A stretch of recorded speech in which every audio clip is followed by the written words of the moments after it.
I've been meaning to talk about this for a while.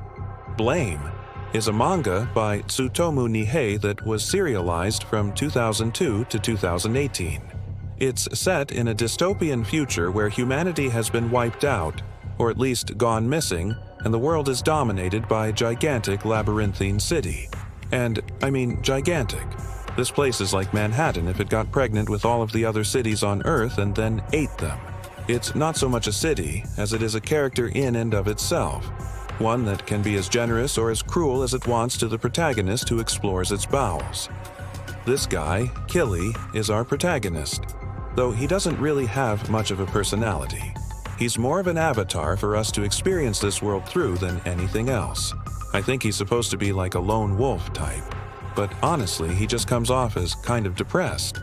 Maybe that's part of it. I don't know. I just feel bad for the guy. Like he's already dealing with the psychological trauma of being completely alone in a dead world, and then to top it off, he's stuck in this place.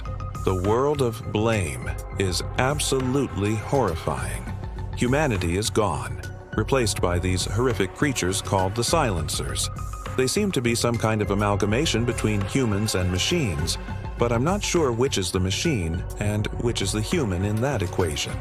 There are also other creatures known as the Technoia that appear later on, which are basically just massive balls of teeth. But the silencers are the ones that stick with you long after you're done reading. Blame. They're nightmarish, disturbing, and they make for a truly terrifying monster, especially when they work together. But it's not just the monsters that make this world so creepy. It's also the architecture.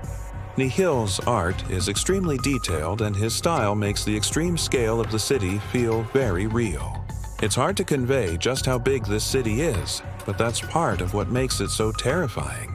It feels like there should be people around, like it should be bustling with life. You should hear sounds other than the wind.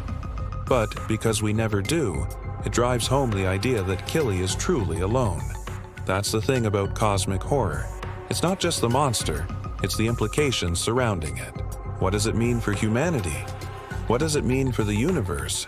Blame is one of the best examples of cyberpunk horror I've ever seen. I'd put it right up there with Metroid and Alien, honestly.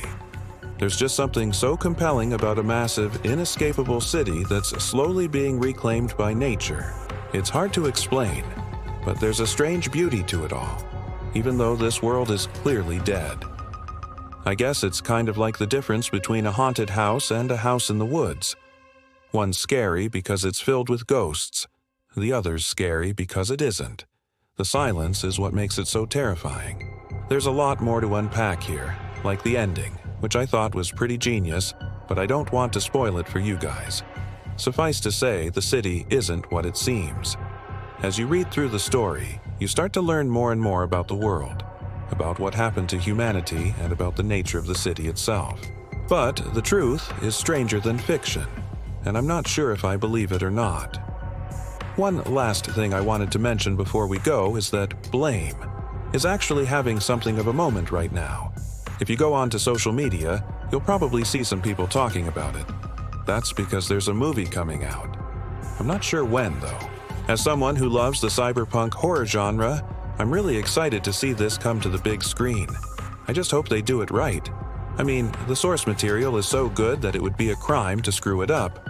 Thanks for watching. If you like this video, please hit that thumbs up button. If you want to see more from me, follow for more updates. And as always, have a great day.